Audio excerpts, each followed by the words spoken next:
Former President Trump abruptly ended an interview with News Nation on Thursday, citing a safety risk. Let's watch. Sure. We're in danger standing here talking, so let's not talk any longer. No, I know about it, but they don't want me standing here. They don't want you standing here either. Have a good time. Thank you very much. The less than 2-minute interview took place as an active manhunt was underway for an Arizona man who reportedly threatened to kill Trump. 66-year-old Ronald Lee Seivert was apprehended later Thursday, per the Cochise County Sheriff's Office. This latest security threat comes after the assassination attempt on his life in July. Since then, Trump has scaled back outdoor rallies and erected bulletproof glass around him when giving speeches outside. An investigation into the failures that led to Trump's near assassination is still ongoing, but more evidence is trickling in. According to a member of a congressional task force investigating, found the shooter, 20-year-old Thomas Crooks, used encrypted messaging accounts on various platforms located in Belgium, New Zealand, and Germany. This detail could help unlock the motive behind the shooting, which remains unknown. So, of course, still security threats for Donald Trump, giving that interview saying we're in danger right now. We haven't gotten an update if they found or apprehended this man, it seems. Well, so no, they did apprehend the guy from social media. I don't know whether that was related to them wanting to get him out of that situation or not. Look, I'm glad to hear Secret Service, the security detail for Donald Trump, taking threats on his life seriously, given what happened.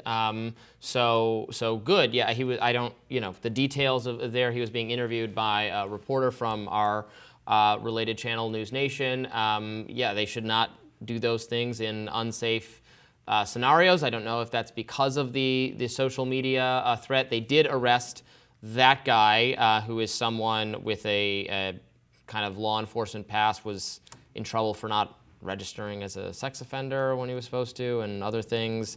It might be another deranged lunatic type person. But Secret Service needs to take those kinds of things seriously, given the catastrophic failure just 2 months ago that led Donald Trump to be nearly killed after being shot at by a man on a rooftop that should have absolutely been secured.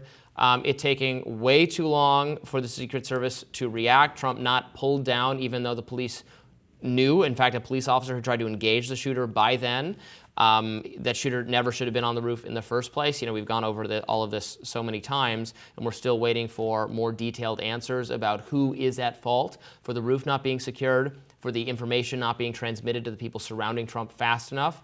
We still have to get answers to all of that. The director at the time of the Secret Service did correctly resign over the failure. So, they need to be taking these things seriously, and it's good to know that they are. They have to, it's the difference between saying, I hate Donald Trump and something bad should happen to him, and, a specific threat on his life, if he's, especially from someone who's in the same vicinity as him. This was someone in Arizona. He's in Arizona today to give a speech. So RFK Jr. is making his own announcement from Arizona. That's why there's some speculation that he might be joining up with Trump.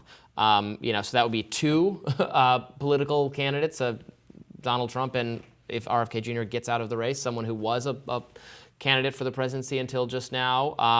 And there are some crazy people out there who want to hurt them. So Secret Service needs to take these things very seriously. Yeah, we're at a point in time where funding to the Department of Defense still exceeds any other nation, and we have billions of dollars unaccounted for. They've failed audit after audit, and it just makes sense that right now there's heightened investment in keeping the candidates safe, especially after an assassination attempt, that this is not business as usual, Secret Service in a world where people would never think to do such a thing. I do believe that there was some sense. Well, I do believe that is what contributed to the, security failure the day that Trump was nearly assassinated in in Pennsylvania, in Butler, Pennsylvania. I think that it was just the result of people thinking no one would try something like this. Very clearly, that's not the world we live in. And we make adjustments. After 9/11, TSA became extremely strict. We have not seen, to our public knowledge, that that is the reality of what's happening for Donald Trump. Why was this man investigated when Donald Trump was already speaking? Why did he have to be whisked away? Why didn't we see this social media and send officers directly to the address? Why were the resources not there for the response to happen quickly? When we clearly have so much extra money going to defense, so many dollars they can't even keep track of them. It's not an issue of the dollars not being there for the security of the country. This is for the security of our country. Right. And it makes sense to heighten security, whether it's FBI responding to threats on social media or Secret Service. And it should really be both, Secret Service being there at the rallies. Yeah, the defense budget is billions of dollars. We don't need billions of dollars spent on Donald Trump or RFK Jr. or Kamala Harris's personal security. We need, an acceptable amount of money spent to keep them safe from threats of violence and actual violence. And I agree with you that they were clearly not doing a good enough job. I often have the sense that, we're all expected to, like TSA, we're all expected to endure all of this laborious security theater that there's very little evidence makes anyone actually safer. And it's like the citizens are treated like we're not taking safety seriously enough.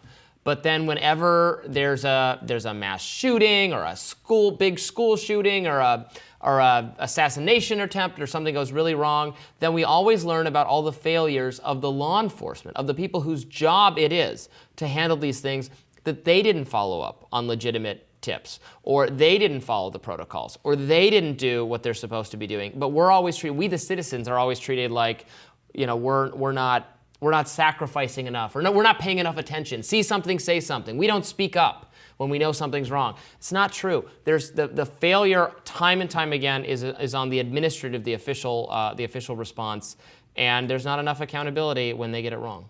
Yeah, I think more often it's the case that we hear about some hero citizen or someone had a lemonade stand to pay for their siblings' cancer treatment, or in the case of Uvalde, parents willing to go inside of the school when police officers are waiting Uvalde's outside. a great example. Yeah, the parents wanted to rush the shooter. The police officers were like, no, let's wait for backup, even though that's contrary to all the training they've received. The training is to rush the shooter immediately. School shootings are not hostage situations. The person is just going to keep killing until he's stopped, and you're supposed to, put your body in front of the bullets if that's all you can do if you're a police officer. That's what they're trained to do. I genuinely wish it was an issue where the Department of Defense could just say, we're creating a new division, we're allocating funds to keep, the powerful leaders of our country safe.